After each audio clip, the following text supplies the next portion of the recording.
God bless everybody. Welcome to episode 9 of Finding Soundness. Here we're going to talk about a topic that got requested. This was a request from one of our viewers. You know who you are, all right, based on the topic. So we're going to be talking about singleness. Yes, we're going to be talking about singleness, whether you feel like it's a curse or it's a gift. I don't know about you, but I know there's definitely been different seasons of my life where I have felt not so excited about being single. I feel right now in a place where I can appreciate it for the gift that I believe that it is, because I get to focus on the things of God and I'm not focusing on another person, which is what tends to happen when there is somebody else involved. What is your experience? I mean, that's what should happen, right? You should definitely focus on your partner, right? If you're married, if God has given you a spouse, then you do gotta fulfill certain responsibilities, right? That the single person doesn't have. I think there's pros and cons to it, right? That's the way that we ought to see it, right? There's pros and cons. Now, what does the Bible say, right? What did the apostle Paul have to say? It's completely different, right? The apostle Paul just says, hey, if you're single, stay single, right? Serve God. You know, if you get married, you're not going to be able to serve God in the same way, you know, that you can if you're single. And, you know, I don't think that's also like set in stone. I think if you do marry the right person, you know, depending on what God has for you, you know, I do believe that you could serve God in a more intense way if you have a partner that is on the same page with you. Do you see that often? No. Are most men and women of God married to? No. There's something that you rarely see. Maybe we haven't seen it at all. You know what I mean? But in theory, it is possible, right, to find somebody and, you know, both of you dedicate yourself to ministry. Will that always be the case? I don't think so. But, you know, I think a good indicator of it, right, is how dedicated are you to ministry while you're single? You know, a lot of people say, oh, I just want to serve God. But then are you really serving God? I think that's what we really got to ask ourselves, you know, in our singleness. You know, what can I do? Am I doing everything that I can be doing for God? Yeah, not just ministry, but what does your intimate life look like with God, right? Because a lot of us can do ministry well, right? And we tend to fall into that. But what is your spiritual life look like? And obviously, if you're plugged into the right church, that should be in alignment, right? Your spiritual life should be a reflection of what you're doing in ministry. I mean, that's a good point. That's a good point. But like you said, it depends where you serve, right? Yeah. Not It definitely depends. Not everywhere is focused or discerning, or they don't even care if people are actually seeking God on their own and they have their own time of devotion and things like that. But yeah, you know, you on point with that one. For sure. I've experienced that. I've shared it before in my church. I've shared that testimony before where I've been in a church where I was a baby and I was serving. So it depends on the church. It depends on a lot of things, but what's for sure is that it should match, right? Your spiritual life, your devotion should match to what you're doing for God. And if anything, we do want our spiritual life to be more than what we're doing in the church. Like, we should be seeking God more. And in that, we see the process through being single, right? Through our singleness. Like, there's a process happening in our lives, right? I do believe that there are things that will happen when you're in a relationship. I personally don't believe that you need to be healed and perfect or whatever until you find a person. I think that happens a lot in the church, or we get that perception where single people do feel less than married people, because the perception is that if you're single, you're damaged or you're broken and you're not worthy of a relationship. So God hasn't gifted you a relationship yet. And if you're married, you're not broken, you're fixed, and you have a relationship where you could fit in that scenario, whether you're single or whether you're married. You can still be broken in a marriage just as much as you could be healed in a marriage, and you can be broken single as much as you could be healed single. Like, what is everybody's scenario is completely different. But I think that most often single people, and I'll just say we, to relate with everybody, they just feel left out and they feel less than because they're looked upon that way. And that even comes with society, right? It's not just in the church, because we know that even in the world, this is a topic where everybody, if you're single and you're at a certain age, everybody's asking you, like, when are you getting married? When are you having kids? Like, these are expectations, right, for people. And if you're not married, something's wrong, right? Yeah, and I think people are very ignorant in their approach to this. Why it's typically people that are married, and people generally don't look in the mirror and see their own flaws. And I will say that most marriages are dysfunctional marriages, right? They're not in the Yeah. order of God, and they're not spiritually where they need to be.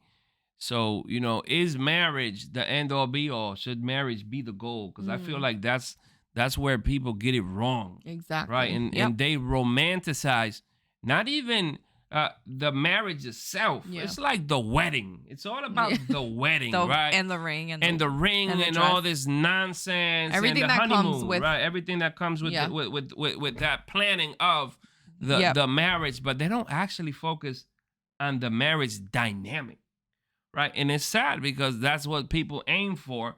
And I do think that people lack the maturity Mhm. to really understand the implications, right, of actually being with somebody, and you're gonna be with that person for the rest of your life. People don't really look at that, and they don't weigh out the consequences and things like that of the partner that they choose to be with. And Exactly. you got to look at everything, and people don't. You do gotta look at everything. You gotta look at even your in-laws. So it's more complex than we make it out to be, or we think it is. So if you're single, I don't think that being married or should be the goal. I completely agree. I think that, to me, I truly believe that when you get married, God is joining purposes, right? You don't get married just to be happily in love. Like, that's not the purpose of marriage. The purpose of marriage is so that you can do things together for the kingdom of Christ. For If sure. you should be in love and you should be happy and you should, all of that other stuff, right? That should come from you being together, because God not going to want you to be miserable either in your marriage. But you're joining with somebody for purpose, like intentionality, like what God has called you to do, whether it's the same thing or different thing or whatever it is. But for us as Christians, you're doing this intentionally. So when you say that, it makes me think of even us as believers. When we come to Christ, we think that it's just accepting Christ, but that's the beginning. Just like marriage is not the end goal. Like, that's a beginning of a whole new Absolutely. season of your life. And so for people who are single, this is the way that I've chosen to look at singleness as a gift in my life. That as I'm walking in this past and in this path, and I'm going forward, and I keep on moving forward in whatever that looks like for me, and new levels of healing and revelation and new levels of commitment and different things that I can do, I can see married couples, and I'm just walking past, and I'm just using, my hands as an example. And I'm walking past, and I can see married couples, and I can appreciate people's marriage, right? Because you can see marriages and you can learn from it, right? Both good and bad. And I have learned to understand that at this age, I may not be married for a lot of negative reasons, right? Consequences of my own. But ultimately, it's the grace of God that has not allowed me to be married in a miserable relationship, married in a wrong relationship, married in a relationship that would have me compromise my ministry, my calling, married in a relationship that would have me end in divorce. And that's how I choose to see it. I don't know if that's a negative perspective, but to me, it feels like my singleness is a gift. And I know that there will be a time that I won't be single. So, just like there was a time where I didn't have a job for 2 years, and that was so strange to me. I was a workaholic. Not working for 2 years was strange, but I maximized on that time, and I was able to build my spiritual life in that For time. sure. That's when I was able to go to Retiro, the prayer at my In the church. morning, yep. I was able to spend indefinite time with God. And it doesn't mean that because I didn't work, all I had was free time, but I had more free time to dedicate to the things of God, and I built my foundation in that time. It's the same thing. Right now that I'm single, that is what that time is for. It doesn't mean that single people have free time and married people don't, because single people are also occupied people. Yeah. But you have more time than somebody who has to split their time between a spouse. Granted, I have a child, so my singleness looks differently. But again, I'm not committed to a marriage where I have to devote so much time to whatever else, to whatever married duties would look like. But this is the time that I get to continue to build up. That is a gift from God. And that's his mercy to me. That's how I see it. Yeah, it definitely has a lot of pros to it, right? In the sense that there's definitely less responsibility, Right. right? Like you obviously have a kid, but if you don't Mhm. have children, then you're basically free of many responsibilities. And I'm not saying there's people out there that don't have responsibility. Some people have the Yeah. responsibility to take care of a sick person, maybe one of your family members. You gotta, yeah, it's like having a child. Yeah, that this is a generalization. You know Yeah. what I mean? It doesn't apply for everybody, but it definitely apply for most. So if you are single, right, and you don't have that responsibility, or maybe you are in a relationship, but your relationship, you're wondering when are we gonna get married, because some Mm. people, that's where they find themselves in, and they go, well, if there's no marriage, and then when I'm single, that's people's some people's train of thinking, Yep. right? What should our life look like spiritually, right? That's what we got to focus on, Exactly. right? What should our spiritual life look like, since we are single, since we do have, I'm not going to say we have always the time, No. but we have the availability to make time. Mm-hmm. Because that's the thing, when you are married, you can't make time as you want to make time. And that's why some couples, they have issues in their marriage, because you want to do whatever you want and their spouse want to do Mm-hmm. whatever they want, and things don't work out, right? The Apostle Paul, 1 Corinthians 7, verse 32 says, I want you to be without a care.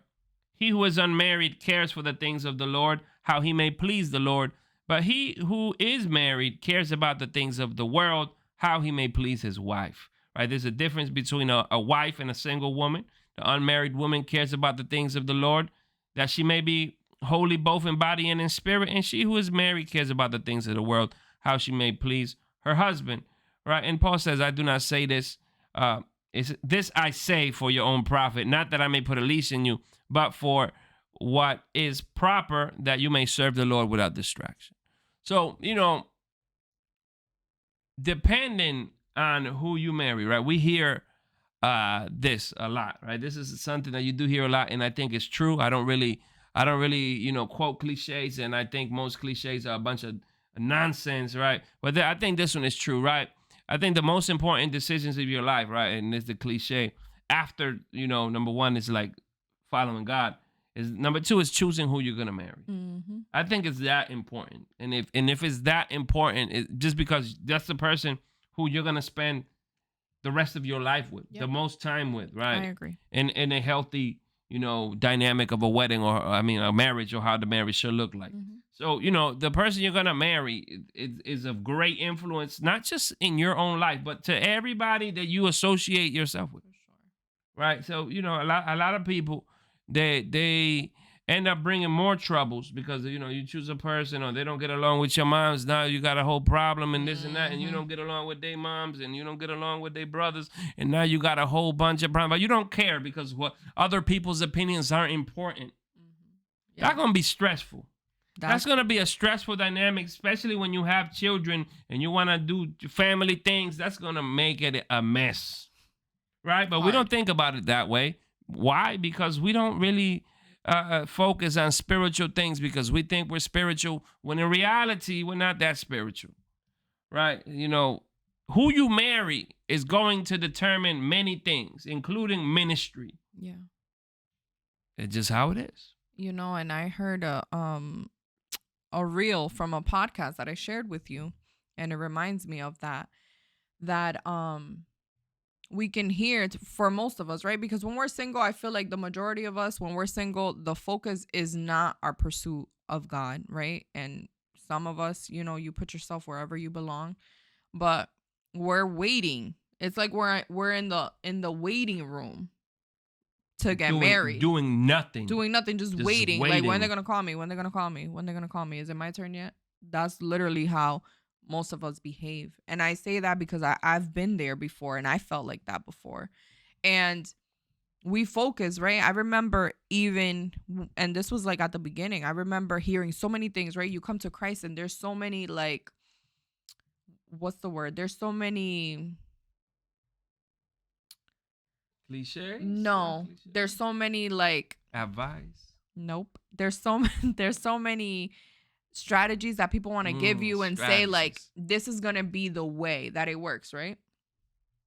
And one of the things that's so popular, when I first became a Christian, I don't really hear it. Maybe it's because I'm in a, Pentecostal church now, but when I became a Christian, they tell you, like, make a list, make a list of all the things that you want in a husband, right? Mm. And this is what you focus on, and then you're going to have that there. And a lot of people give their testimony, right? And sure, maybe that worked for someone, but it's not a one size fits all. Like, just because that's how God worked in that girl's life, stop trying to take other people's testimony and make it your own.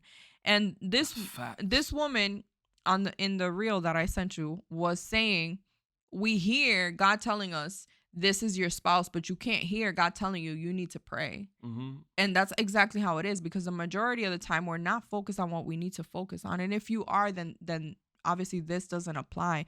But for the people who are single and they're consumed by the desire to be married, first of all, if you have that desire, I personally don't think that it's a bad desire. That desire was placed there in your heart by God, and your time will come. But don't be consumed by that. At the end of the day, salvation is an individual thing. We all have to work on our individual lives. And you working on your individual life is going to help you be able to discern who it is and who isn't for you. Because how many times are you going to get deceived by men? And I'm speaking to the women. You can, speak to the men. But how many times are you going to get deceived by men who come and say, God told me that you're my wife? That happens a lot. That happens too often. It's disgusting how often it happens. But as women, that's some dude's pickup lines. That's what it is.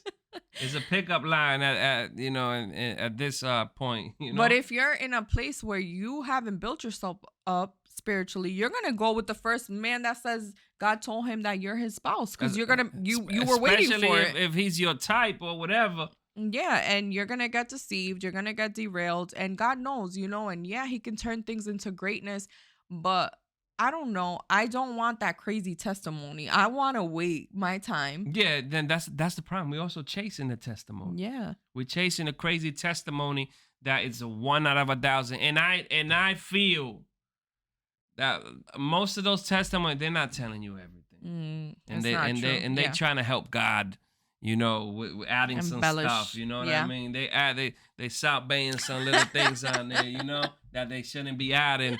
And it's like, yeah, man, whatever you said, cool, but I don't think it's all that perfect dynamic how you want to make it seem now. Like, I've heard people talk about their own relationship, their own marriage on some, we don't argue. No, we don't. We get along so fine, and then end up in divorce. So It's like, what happens? I thought y'all got along fine, and y'all don't argue. It's true. And at the end of the day, and we don't want to focus, I don't want to make it a marriage sucks or people pretend marriage is great to make a single person feel better, because that's not what it should be. But this is just a part of the reality also, that people who are married don't talk about the things that they do go through until it's at the end and you're like, oh, they're getting divorced, and then everything comes out. Exactly. That's when you know. But at the end of the day, we do know people that are in relationships, not on a personal level, but we've seen people, whether it's on social media or whatever, that they can be married and say, you know what, you are better off being single, because now that they're married, they can appreciate singleness, because there are seasons for a reason. In your in your singleness, build yourself up. Build yourself up in Christ the most that you can. And at the end of the day, this is how I feel. It doesn't matter whether a church represents couples As a ministry, ministry, yeah. and we don't have a singles ministry. I don't really know what a singles ministry would look like. I consider a singles ministry to be the women's ministry, the men's ministry, the Youth youth ministry. Those are the ministry for for the the single. single people, even if married people attend it too. We're looking at it wrong. We're individuals. At the end of the day, we are single people, like one single person. And yes, at one point you're going to be married to somebody, but you're still individuals, and you have to pursue this thing that you set out to pursue when you accepted Christ, which is to follow him. That's just what it is. And when you're doing that, it doesn't matter if people can acknowledge that you're doing it in a great manner because you're single more than somebody who is married. Like, I just don't really think it matters. I mean, I think that, if you are single, there's no excuse. Yep. There's definitely no excuse. You gotta dedicate yourself to the things of God. You said, oh, I'm talking to the ladies. I don't really gotta talk to the men. Why? Because men hear it from other men. Like women will, walk on eggshells and stuff. Like men got no sympathy for other men. Like if something tragic happened to a man, and some other dude gonna come, and that's what you get. You know what I mean? I told you so. You should have known better. Women, they get the sympathy. Oh, it's gonna be okay. Don't worry about For it. sure. The man they're a little more harsh, right? They're a little more harsh. So I think it's a different dynamic. But I will say, that men need to learn how to prioritize, right? Because in terms of the qualities to look for in a woman, right? And we hear it all the time. A man will go and date a woman if and he'll meet her in McDonald's. You know what I mean? And he doesn't care. A woman's a little different, right? And I think that that's the issue with society today. And I think that's why, there are so many people that are single, right? And because I will say, with divorce rates so high, them people come back into the group of singles. Exactly. So, there's a lot of single people because they dating for the wrong reason. And me, like, I don't know how long it's been, but it's about to be a year since I got out of a relationship. So my perspective is from somebody who was in a relationship, dating with purpose, and now I'm not, right? And it's not as serious as getting a divorce, but from going into something with all the energy and intention to marry to not, you can appreciate being single so that you can learn how to do things better and I don't want to say save your time, but yeah, not waste your time. Yeah, I'm gonna say that. You don't want to say, but I say it. I think that I'm not the type to say, well, you learn from all experience. I think that if you're with a person for so long, maybe you could have been with somebody else during that time, and it didn't happen because you were with that person. But that's just me. I'm a little more extreme on that point of view. I won't talk about my singleness just because it's been too long to talk about. Right, it's definitely been too long to talk about. We wouldn't even mention how long, right? At this point, my dynamic is different. Me being in ministry, having the responsibilities of a pastor. I think that changes the dynamic. And if you're not in ministry, your dynamic is different. I do think that more is required, right? When you're gonna be a pastor and things like that, right? There's definitely more requirements. Right, the Bible has requirements for ministers. People want to not talk about that. You go read about the requirements to be a minister. There's a lot of them, and I do think, hear me out, that as a minister, you got to choose a wife that has similar qualities. I agree. Why? Because if the Bible's saying that the minister can't be a lover of money, you can't marry a woman who's a lover of money. She's gonna irk you to buy her a bag. I gotta give me this bag and listen. That's not how it works. This ain't the dynamic. And the people that they have themselves, unequally yoked. Yeah. And here's the thing. A lot of people think that that unequally Break yoked it down, please. is just because, oh, I'm a Christian, you're a Christian. Listen, if you are a Christian and I'm a Christian, but I'm at a whole different level than you, We unequally yoked. Why? What is the yoke is? Is when you tie the two animals by the neck. Yep. And you could both be oxen, but one oxen's a baby. You can't tie a baby to a fully grown, right? There's definitely No. something wrong in that dynamic. And it is different for the real spiritual man, the man who's gonna lead his house, right? It's a whole different dynamic. Men are nowadays kind of slacking in that area. Not kind right? of. They are So, slacking. and that's something that comes during singleness. Exactly. That you have to learn during your time of singleness is how to be a man, right? And how to lead a household. And how do you learn that? You got to learn from other men. Other men got to teach you. You got to read. You got to learn about some stuff. What it's actually going to look like. Go investigate. Ask some questions. Obviously, God's going to help you too. But, there's definitely a difference, right? When you're in ministry and you want to do things right. Because if you don't care too much and you don't, oh no, it's not that serious, Pastor, you're exaggerating. It's not that serious. All right, man, you do it your way. No. And then when you get married, then we'll talk. We'll talk some couple years from now, right? Because that's what it takes for some people. They don't really listen to the advice. They don't think that what we talk about is real. They'll say, well, you have no experience in it. Listen, sometimes you don't need experience when you're talking the truth. And at the end of the day, that's what I'm saying. How don't we look at it as a gift from God? When he's allowing us to prepare, that's what it is. Like, even if you're not looking at it where you're just waiting for the marriage, because I don't think you should just solely focus on that. But for me, for example, I know that one day I will get married. That's my hope. And I'm not just sitting here waiting for a husband, but I am preparing for Christ and doing the things for Christ. And in that preparation is going to prepare me for marriage. So how is that not a gift? Because failing and getting it wrong in marriage is a huge deal. It's a huge thing.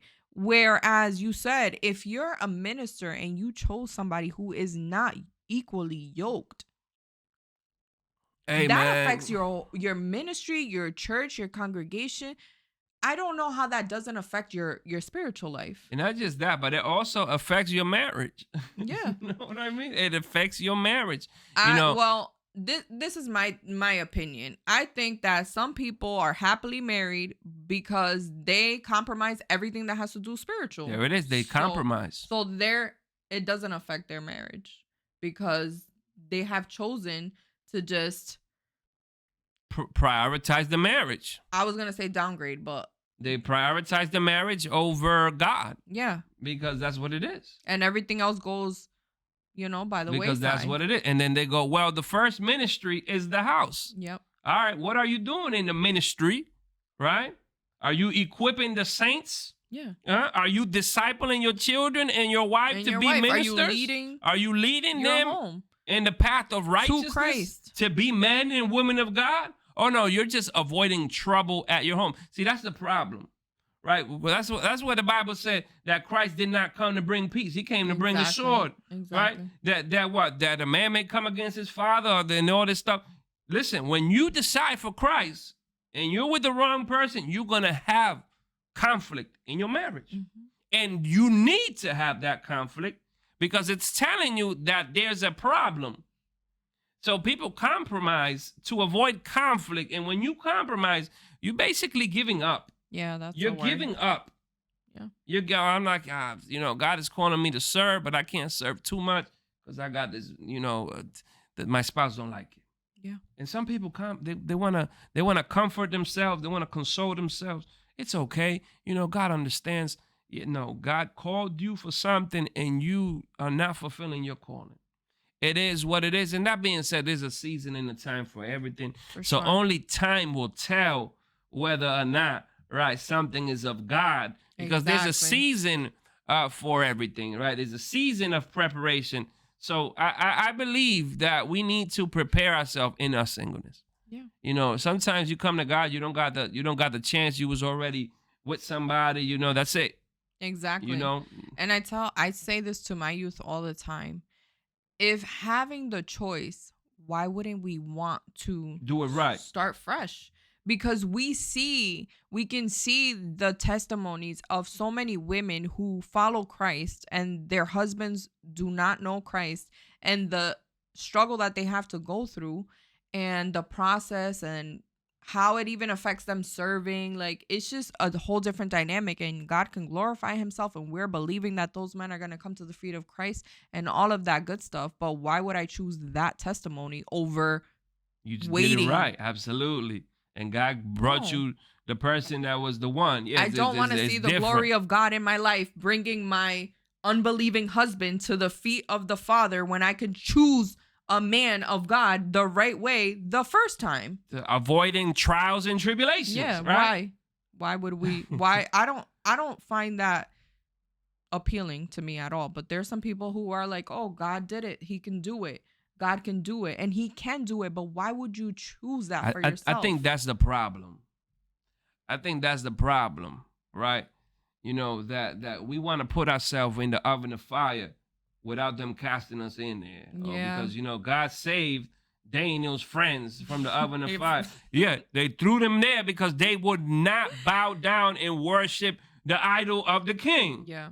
You bowing down. You know what I mean? They're not gonna, if you choose to go into the oven of fire, that's on you. Exactly. Right. And you're gonna be maybe at the mercy of God. Yeah. But that doesn't mean that every man or every person who's unequally yoked, that God is gonna save their spouse. That's not what the Bible says. The Bible says, to be a good Christian, then maybe they'll come to the feet. Because salvation is an individual thing. You know what I mean? I can't preach what's not right. Oh yeah, God is. If you come, God, no, it's not. That's not how it works.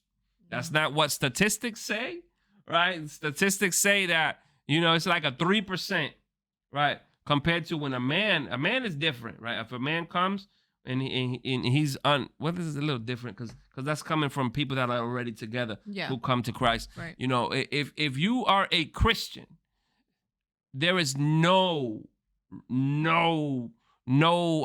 time where you can say, yeah, I'm gonna go into this relationship and I'm gonna be unequally yoked. It's just the way it is. Well, and you're not gonna tell me you're gonna be unequally yoked and then that you abstinent and that you kept yourself for marriage. I put big question marks on that, and I'm gonna say something wrong. Something is wrong. It's true. Something is wrong, Pastor. You can't affirm this. Listen, if I don't, I'm not affirming. I'm just saying, if you're a single non-Christian man and you with a woman for a long time and nothing happening, as a man, you're something slacking. You slacking. And right, and that's not me judging based on my own right. beliefs, Right. but based on your own beliefs. Right, based on their own beliefs, they slacking. We deceive ourselves. That's what it is. We deceive ourselves. We literally set the trap for ourselves, and we jump into it with these fantasy expectations, and then when things don't go the right way, we question God. But it goes back to what that girl was saying in the reel. We hear God saying all of these things. That's the one, but it's us. It's our own desires forcing the situation. When God is telling you to pray, God is telling you to fast, God is telling you to deny yourself, God is telling you that's what it is. to rid yourself of the things that still keep you fleshly. And that's what it is. And submit yourself. Like, at the end of the day, we have so many things to work on by ourselves that has nothing to do with relationships as a spouse, right? Because relationships, we need them. We need to have a relationship with your brother and sister in the church. We need those relationships to help us develop our character. You need to have people in your life for sure. But a partner, there's so many things that we need to work on that's outside of that. I believe there are things that will be worked on when we have a partner, sure. Yeah, of course. But here's this. Look, if you, right, this is what the Bible says. The Bible says that,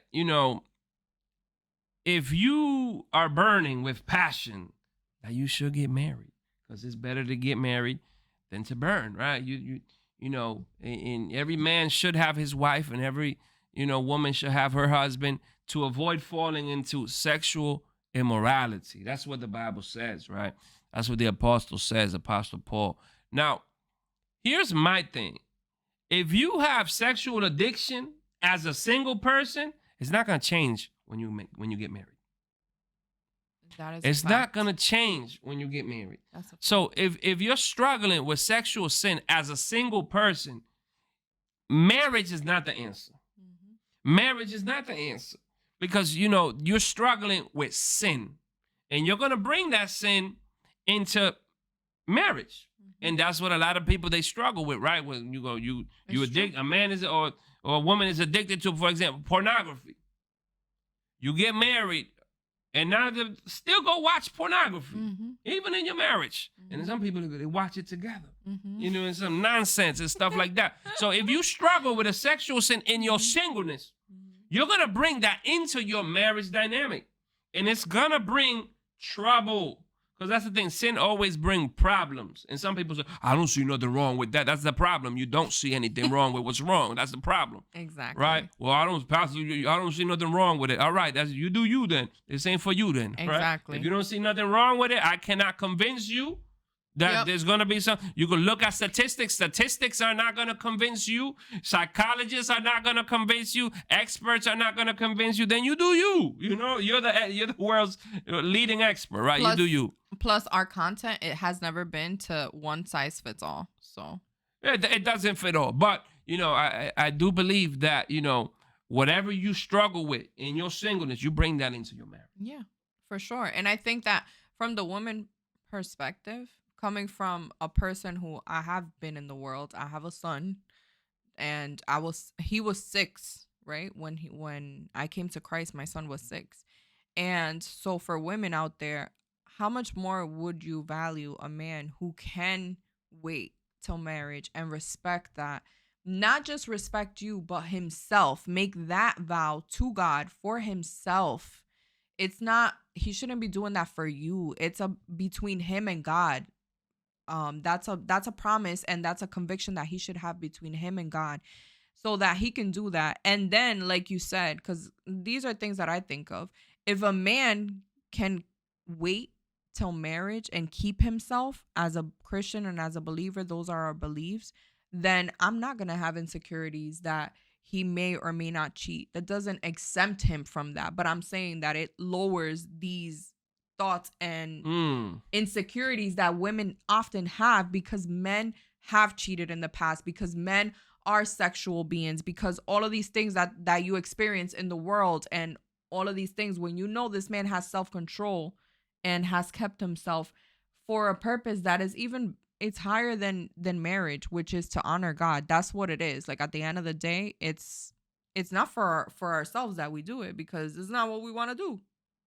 For sure. I will say this though. You make a good point, and it's logical, right? And that's what we try to do, right? We try to bring the logical perspective, right? That's what we want to do. We want to find the soundness in the argument of things.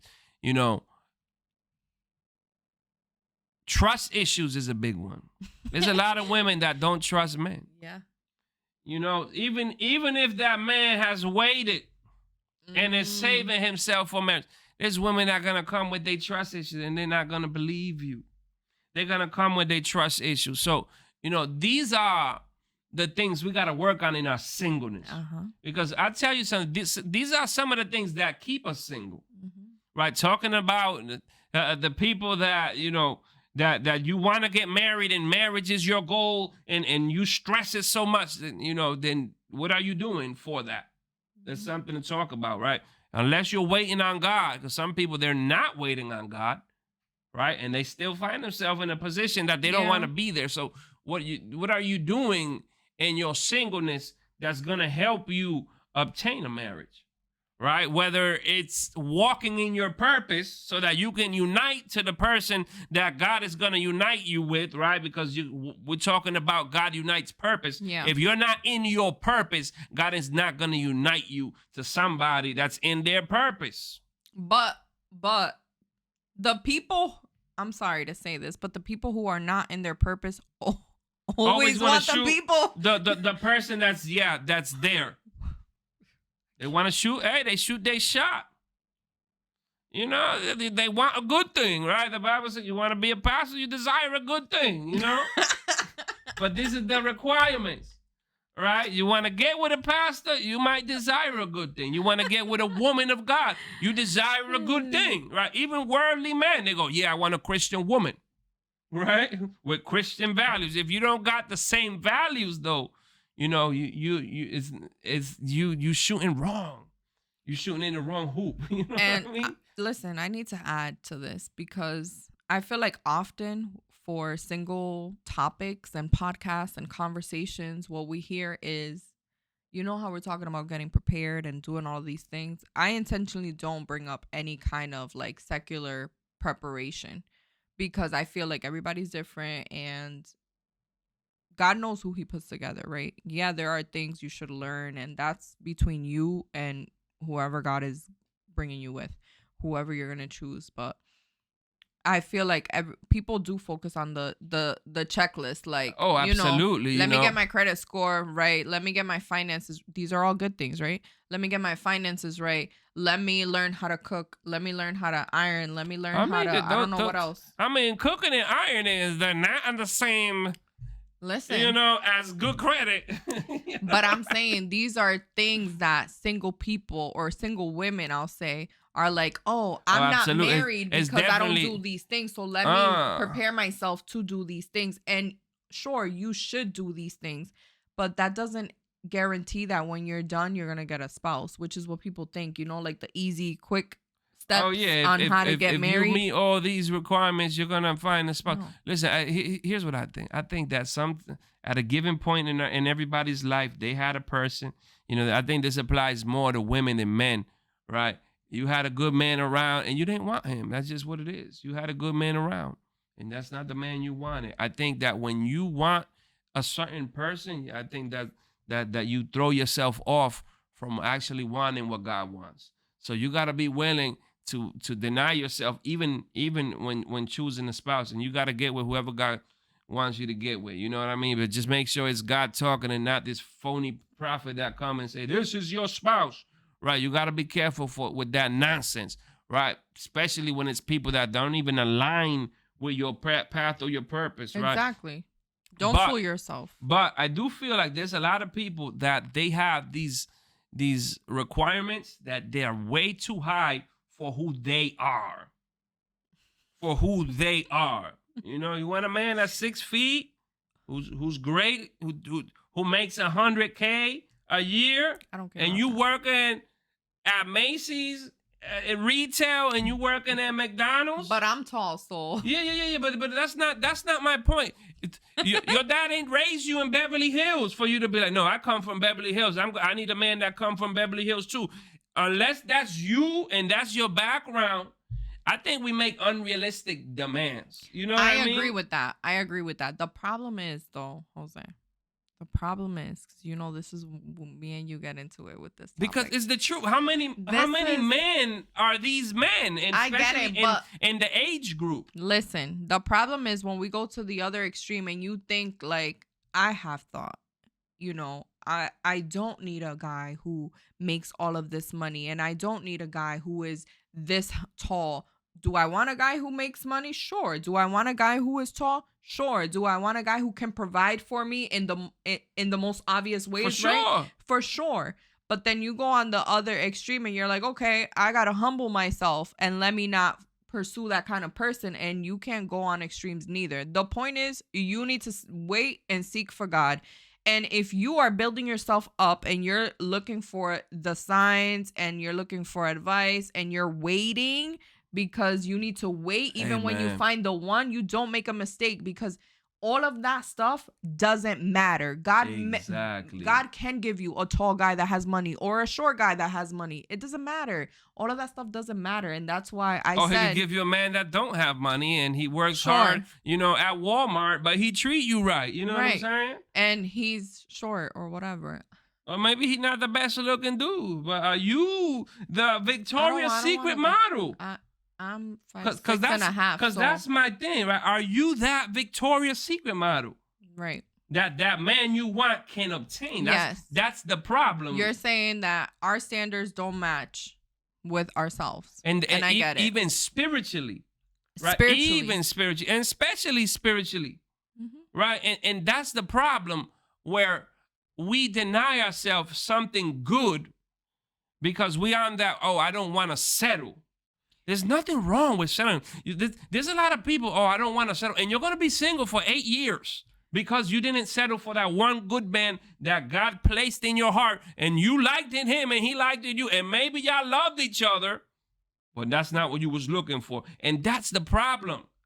From The lessons that I have learned in prior relationships before Christ and a relationship in Christ, to me, like, you have to look for what is invaluable. Like, what are the things that are irreplaceable? And that is a man's spiritual life. Because For at the end of sure. the day, anything else can be tweaked, but your heart for God, that should have already been built. And if it's not built, don't buy into it, because if it was going to happen, it would have already happened. Especially if they've been in God or in church for a really long time. So to me, as a woman who is 33 years old and I have a child, like, I have experience in relationships. I'm not coming from a naive perspective and never been in a relationship.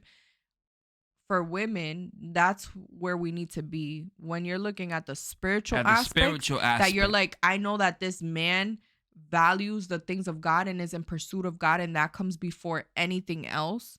And that comes with abstinence, that comes with keeping For sure, yourself, for sure. because you are not going to tell me that you're a minister, but you just believe. I've heard of apostles talking about, if I believe that you're my wife, I'm going to have sex with you, even if we're not married. That's because not it. in our heart we were, right? No, Yeah. yeah, some people off about it. I do think, based on, biblical principles and things like that, marriage definitely implies a man becoming financially responsible for a woman. Exactly. But those are things That's that what can be marriage worked on. is typically on. Yeah, those are things that can change and will Exactly, evolve over time. exactly. What makes you think that man can't get a different profession? And that's what happens, because just like the rich man can be poor. That's right. He can lose it all. And then what? And exactly. And then the woman up and leave. Why? Because you married the man for the wrong reason. So as a single person, we need to check our motivations. Exactly. So, but even on the same token, there are women who, maybe, I know you don't think that exists, but there are women who will stay with the guy while he's poor. So if you can choose somebody that is rich and go through somebody in there while they're poor, what does it matter? At the end of the day, those are things that can be worked on. Somebody's finances, somebody's career, even somebody's credit scores. Those are things Those are you things work that for. can be tweaked. Is it ideal? No. But let me tell you what's harder. Having a heart after God is harder. Absolutely. Finding a man whose heart is sensitive to the things of the Lord, that is harder to find than building your credit score. Absolutely. Not Than just building that, your but, bank account. But also a man that treat you right. Than building your body. You A know man what I mean? can't treat you right if he doesn't know God. That's just what it is. At the end of the day, I know, sure, there are nice guys out there, but how is he going to honor you if he doesn't know? Where's he getting his principles from? I agree. Here's the thing. If you, as a woman, you don't know what to look for, and you allow society to shape the dynamic of what you should be looking for in marriage potential, then you're going to get society results. Exactly. And society results are terrible. Go look at the rate of divorce and all that stuff. Go look at those rates. Why? Because those are society things. And it's sad.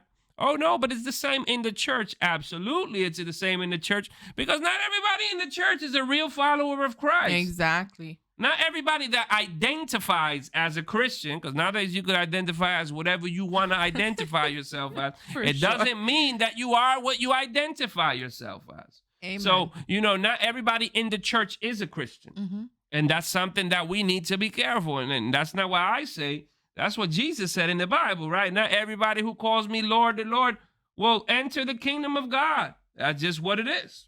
So, when you learn the invaluable things, right? Because that's what it is. You got to learn to look for invaluable things, the things that don't change, the universal things, right? Because like you said, you could change. You could get a random inheritance. You know what I mean? Money come out of nowhere. You grow. You can build absolutely. Together. I don't know. No, But I agree everybody's with you. different. I agree with you. It's just a matter of what's really important to you as a person. And I don't think that, a person can demand something that they're not doing. Even like, people talk about like, oh, one of the biggest things for females, if a man doesn't live on their own, That's the stupidest thing to me ever. I mean, it depends, I guess, on the That's woman. Does she live on her own? it doesn't matter. Those are things that can change. You can move out the next month. You Who can. You cares? But can. and at the end of the day, why? And what are you gonna do when you move That's the out? problem. So Set yourself up for for temptation and failure in the things you of the know world. you What know those well are the society. you know well why. That's You want a society's private expectation. place where you can do your thing. Stop saying you're not doing things. Stop saying that you abstinent and that you waited. You know for sure you didn't wait. Because that's the thing. People want to see, I don't wait until my marriage. No, you didn't. No, you didn't. You didn't. Let's be real. Let's be honest, transparent, because a lot of people think that they're deceiving, everyone. And I'll tell you something, you don't deceive God, right? If you want to honor God, you honor God. In your singleness, you got to honor God. That's the most important thing. That in your singleness, you learn to break habits. You learn to build good Exactly. habits. That in your singleness, you forget about, oh my God, these people, they're married and all this, that. You don't know what their marriage is like. Exactly. Their marriage might be terrible, and like I said, everybody people we talk to, it's like they discourage you from getting married. It's like, hey man, stay single. It's like, okay. It's like, Yeah. I think I think Yeah. it's the same coin. It's like two sides to the No, I same know coin. people literally in relationships, like not Christians, but still, I'm just like, Even yeah, I'm Christians. glad. I'm Yeah. glad So, I'm single. yeah. So it's like, But we say all of these things because they play into a role of being single. Because single people, you think about these things and it plays a role whether you're single for too long because your standards are too high, you're looking at the wrong things and you could have been married a long time ago, or God has you in that place for a reason. Like, get to know yourself. yeah. Go to therapy.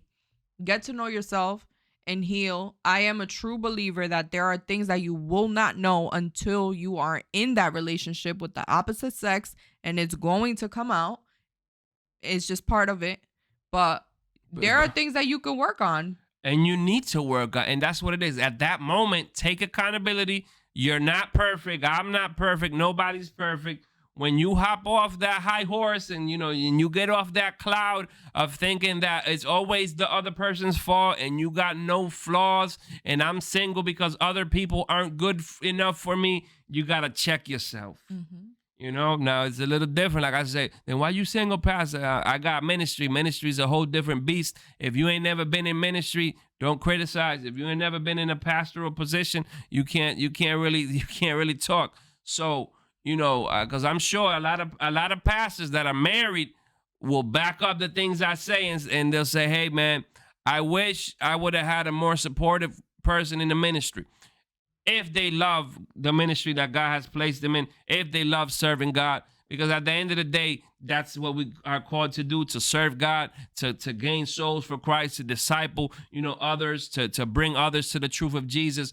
And, there are things that hinder that. That's how it is, like when you have conversations. For example, obviously I'm single and I'm at work, and girls just do that, like girls try to play matchmaker all the time, and they'll see somebody and just be like, oh, Meredith, and I'm like, no, that's just not how this works. Yeah. And I'll have conversations with people and entertain them, because I'm just like, how would, because everybody loves to say, but they can become Christians, they could become, like, I'm a youth leader in my church And a chaplain now. and a chaplain Meredith. That's right. I need somebody who understands that, but not just understands that. I need somebody doing this with me. Like, at the end of the day, in my singleness, God gave me you. And I get to do ministry with my cousin. So it's great, that we get to do it together and I'm not alone. But at the end of the day, you need somebody who knows what you're going through, who is there to support you, to help you, to do it with you. Because, and hold you accountable as well. Yeah. And you need people by your side. And we have people, right, where you have your community and whatever. There's the pastors, there's the deacons, there's other fellow leaders, but your partner should be that for you too. That shouldn't be separate. You I shouldn't just have agree. that in the church I and then you agree go for home and sure. it's a whole nother world. I don't want that. So And you see that dynamic, and some women they lose their pastor spouse to another woman. You see that. exactly. And you do see that where people, first of all, people se enamoran. Like people get, People fall in love. yeah, just off watching you on the altar. Like that's how it is, you know? Here's my thing. I think that some people they're not in tune with their feelings, and they get their feelings Confused. mixed up, and they get sure. confused, and then they confuse admiration Mhm. and certain ideals and all this stuff with love. Mhm. Because at the end of the day, you can't love somebody unless you know them, unless you dealt with them in a situation. You can't really tell yourself that oh yeah, But you love somebody. think about it this way. Think about if I am a woman of God and I'm doing things and I'm in ministry and my spouse is just a believer who works really, really hard and he's the breadwinner And and he's does doing his thing. He's doing whatever his he thing for does, a sure. successful man, but he's not in ministry with me, but he still comes and he supports me and whatever. You see him there with me. Yeah. And I see a man of God on the altar. Like, yeah, there is a difference, right? Where you can admire, you know, the calling of somebody on somebody's life and you can see God through that person. But there's always going to be a part of me that's going to wish that was my husband. And you gotta keep that in check. But why set yourself up for that? If you could just yeah, and that's the thing. If you're called for ministry, you're called for ministry. Not everybody's called for ministry. Not everybody has to be so strict, you know. And I will tell you that, you know, a lot of people they can't sympathize or empathize. But if you're not called for ministry, if you don't got that ministerial calling, the calling of the altar, where you know it's so important, you can find somebody who's just a good person. Ain't nothing wrong with that, right? But if you're called for ministry, like I said, it demands more. You need somebody more understanding. You need somebody who's patient with other people, and you need somebody who's involved in the ministry. I don't never understood why, as a woman if you're not called for ministry, why you want to marry a pastor? Why if you're not gonna go visit? You know, when women in the church go sick, you need to be there. You're gonna let your pastor. Who are their husband examples? Who do we see doing that? Go visit other women. This topic. Somebody literally, gonna take your man. That's what That's happens. what I'm saying. That's why you see it That's all the what time I'm in the job, saying. and you don't understand. Well, this woman, she got a successful husband. This man, he got a pretty woman at home, but he got the work spouse. You know what I mean? Yep. Because that's what it is. And guess what? They relate. And you're at work all day long and you can talk about your work issues and what you got and going if you're on not and careful, the scenarios you're and gonna the get people confused. and the people that you deal with at work, and you create a bond and a relationship that, like you said, can be confusing. And the same thing happens in the church. So I'm just saying, as a minister, right, in the church, a man, because you guys get to pick. We just talked about this. Yeah. You know, the man chooses who he marries. The woman chooses who she wants to sleep with. You know, that's the.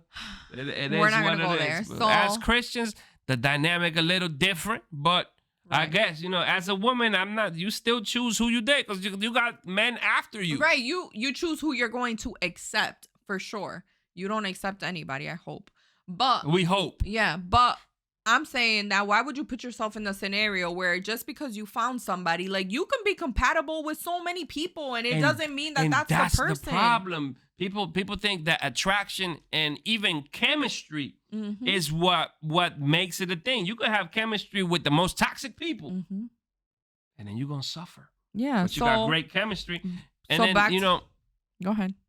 and you know, while we're on this topic, I think that, you know, I think the concept of sex in marriage is something that a lot of people, you know, in their singleness, it deters them from a For good sure. person, because Yeah, you know, that's a good point. For like, sure. yeah, sex is part of marriage, but sex isn't everything in marriage. Yeah. And there's people that, like I said, they struggle with sexual sin, because that's what it is. You know, if you out here, well, my husband needs to satisfy me, or I need to find a woman you're struggling with some demons, my boy. You know, you go get some deliverance. You know, we gotta get Isaiah, right? Listen. Isaiah, right? He gonna perform you some deliverance, or you could just come to our church. We're also a church of deliverance. You know what I mean? 689 Cranston Street, Providence. Right, we'll be there to deliver you. So there's just we focus on the wrong thing, right? And then you're gonna deter yourself from some, that could change. You know what I mean? From a good man that who in Christ, maybe he's waiting, or maybe the woman is waiting, or whatever. And if you're not really prioritizing the right things in a potential spouse, you're gonna miss out on a good person. Yeah, That's all. for That's all I sure. have to say. You might miss out on a good person because you disqualify a good man, a good woman, because they don't do such things as that. So you really gotta weigh things out. And like you said, if you're called for ministry, find somebody who can share the ministry with you. I don't think I don't see it any other way. That's my personal opinion for myself. That's what I tell others. That's the advice that I'm going to give. It doesn't make any logical sense. You're always going to covet the next thing because you didn't choose correctly, because there's going to be a part of you that is missing. That is that fulfillment to know that you guys are on the same level. And that doesn't mean that you both need to be you could be for example, we see a lot of pastors with women who sing, worship leaders. Like, you don't both need to be preaching up there, but be active. Like, be there, be active. You don't have to do the exact same thing. And at the end of the day, choose to be a good steward of your singleness. It's a gift. That's how I see it. There are times where it feels really heavy, and I know it depends on your reason for waiting, your intention, you know what Absolutely. I mean? Like, what your priorities are, what your goal is at the end of the day, whether it's going to feel heavier than somebody else's singleness. I mean, And it's a heavy cross, but you gotta for carry it. sure, for sure. But, and sometimes it can feel like a curse, I am sure. But at the end of the day, choose to look at it in the light that it is a gift, whether it's glorified in the church or by other Christians or not. People just are always gonna choose, the relationship, the marriage, all of that stuff, but that's just a facade, and we don't know what's going on behind that. Exactly. I also think that, a lot of people rush into marriage. So, when all your friends are married and you're not the only one and you want to get married to fit into your friends, don't allow that peer pressure nonsense to affect you. Go find some single friends, because that if you're lonely, if you want to go somebody, to take you on a date, go on a date with a friend.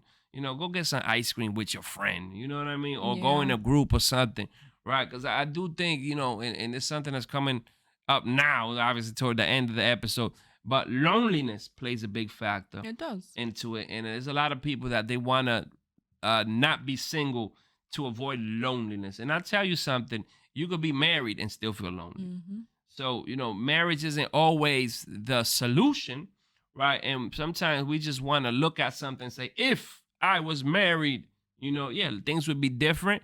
But it doesn't mean that every marriage is great, and you want to avoid falling into that Will and Jada situation. Oh my You know what I God. mean? I God can't. forbid, I but that's some cannot. people. That's some people's situation. They just don't got the clout, so it's not all over the news. You know what I'm saying? So, but God forbid you fall into that type of situation. God deliver you from that. So, I will say this: if you are single, right, or maybe you're not single, right, and you just you still listen to this episode, this is some good advice you can give to your single friends. So, give them the right advice, right? Don't peer pressure them into getting married, especially if they're not prepared, if they're not ready. It's a big step to take, and I say, if you are struggling, right, with singleness, go find some help, right? Talk to your pastor, talk to somebody who can pray for you, who can pray with you, who can give you words that'll comfort you, words that, will strengthen you in your spiritual life, and that they can just give you instruction. Hey, if you did this, you're gonna benefit from doing this. Maybe sometimes you got too much time, right? And having a lot of time on your hand, if it's not occupied, isn't always a good thing either, right? But I will say this, right? And with this we can conclude, right? If you are single, work on yourself, right? And I'm not talking about, yeah, I need to go get a better job, buy a house and all this stuff. That might make you appealing to some people, but I'm gonna say work on yourself personally, your personality, your characteristic, your character, right? Work on that, work on your spiritual life, right? You're never not gonna be benefited from working on your spiritual life. Work on, learning to be patient, learning to be kind, work on your flaws, right? Your character flaws, your weaknesses is something that you got to realize. Maybe you don't want to face them. Oh, I don't want to work. I don't want to hear it. I hear it all the time. There's things you got to work on. Work on your anger. If you got anger issues, avoid marriage. You know what I mean? Go work on that. You know why? Because you're going to have a spouse. You're going to have conflicts. Learn how to resolve conflicts. That's my advice, to single people. Pursue the Lord. Live your calling. If you're called to be a preacher, you better stop preaching, right? That's what it is. If you're called to be a pastor, go study, prepare yourself, educate yourself, equip yourself, capacitate yourself, because when you walk in your calling, you're going to find somebody that also walks in your calling. I'm going to say something for the non single people. Stop trying to diagnose single people. Stop trying to make it a shameful thing that people are single. Sometimes the wise thing to do is to remain single. So let people be single, let them figure it out. Stop asking people why they're single. Stop trying to diagnose them because you're married and you feel like you have the upper hand and they don't. Especially if your marriage ain't great. Especially if your marriage ain't great. But the thing is that people don't, show it off that way. They pretend that it is great. We see it. We single people see it.